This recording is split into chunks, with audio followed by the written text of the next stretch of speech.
Welcome back, everybody. Just wanted to do a quick tabletop review of an older gun that's out of production. This, of course, is the Colt 25 automatic, chambered in 25 ACP. This particular one was built in 1972. Now, Colt did originally make these small vest pocket type firearms. They actually made a hammerless version of this, but later on these guns were made not by Colt but by a company in Spain called Astra, ASTRA. They took over production for Colt, were actually subcontracted out to make them for Colt. But in 1968, of course, we have the famous Gun Control Act, which outlawed the importation of guns that were deemed as non-sporting. And the Astra gun, which was called Junior and stamped on the slide as such, was one of these non-sporting guns that importation had to cease on. So Colt actually contracted with another company in Florida called Firearms International, and they took over production in 1970 and to make a clone of the Junior. And once again, these guns can be identified because they have an OD prefix to the serial number, and they are not stamped with the Junior designation on the slide as the Spanish-made ones are. So let's take a quick look at this gun. This is one of the guns made in Florida. This one in 1972. They were made in Florida from 1971 and discontinued in 1973 when Firearms International closed their doors. And that was the last of these little pistols. Now this one, I've always wanted one. Had the opportunity at an auction to pick this one up for reasonably good price. It can usually be bought in that, depending on condition, poor condition, 300 up to probably 500. This one's in reasonably good condition. It's been around the block a few times, but we'll take a quick look at it. I'll work around the camera here, bring it in a little closer. Now you can see that they are marks as Colt's manufacturing on them. And this one is classified or named the Colt Automatic, caliber 25, as you can see, 25 auto. Very unique gun. The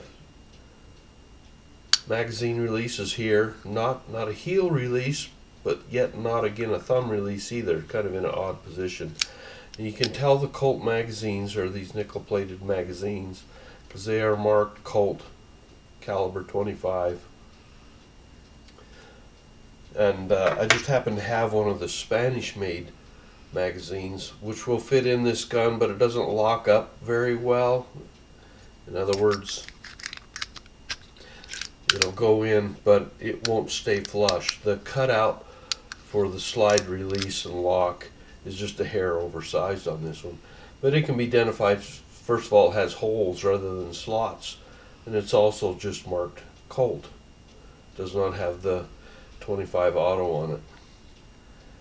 These pistols are a blowback design, but it's a unique blowback design as the barrel is not fixed to the frame of the gun. It actually floats in the slide. You can see the guide spring, the guide rod for the mainspring in there. Does have a slide release, and this mainspring that's on the guide rod actually is the same spring that operates the slide release. Now you can see the barrel, you can shake it, it's just floating inside the slide. Now there's a set of locking lugs, not unsimilar to a Colt 1911, that lock it into place. However, they have nothing to do with the operation of the gun other than locking it into place. And to unlock it, you simply turn these so it's straight up, and this is how the takedown of the gun happens. You can see the slide will now come right off because there's nothing holding the barrel in place. And there's the spring and guide rod. Just sets in a little hole inside of the frame there. It operates this also. To continue to get the barrel out, it has to be rotated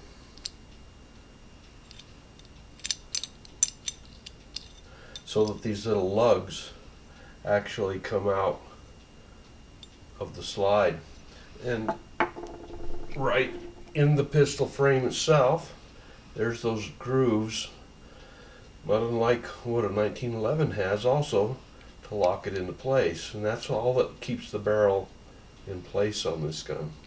Of course, reassembly probably won't go smooth for me since I'm on camera, but it's got a little cutout in the slide, a little flat portion, lines up with the lugs,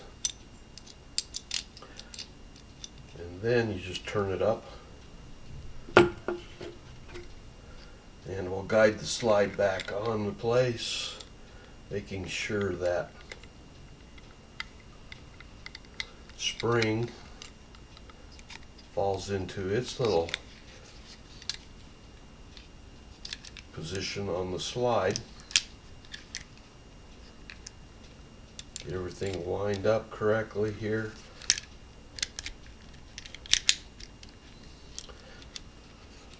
Then the barrel is inserted back into the gun,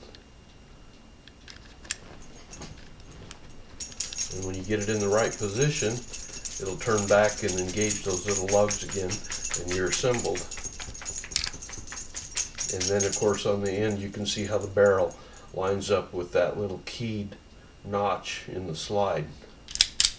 And that's all there is to it.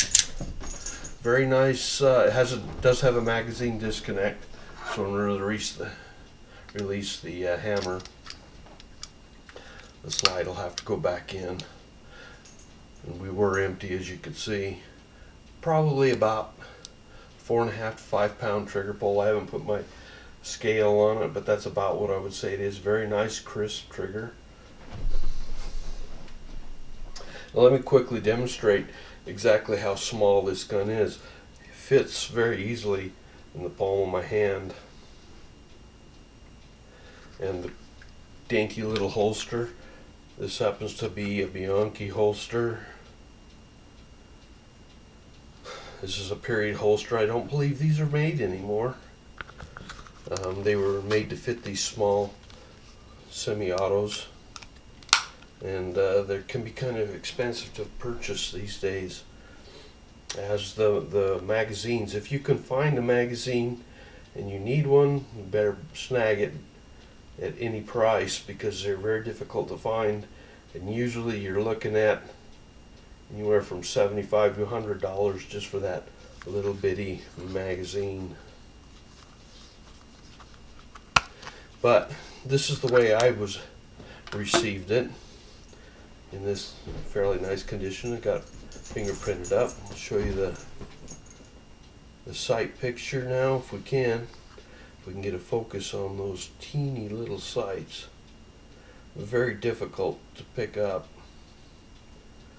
I'm going to get a little focus down there. But absolutely not made for any kind of long distance or precision work. Strictly for close range, up close and personal use. But what a neat little Colt to have in the collection. Always desired to have one of these. I've seen them at gun shows before. Prices were always fairly high on them at gun shows. They're pretty proud of them. But as I said, I was able to buy this one at auction, very reasonably priced, with a little bit of wear on it. And it's not going to be unusual to find wear on these now because they just aren't that many around, and they've been well used and well traveled. So, but it still operates very nicely. I'd say it's deserving of the Colt's name, even though it wasn't built directly by Colt.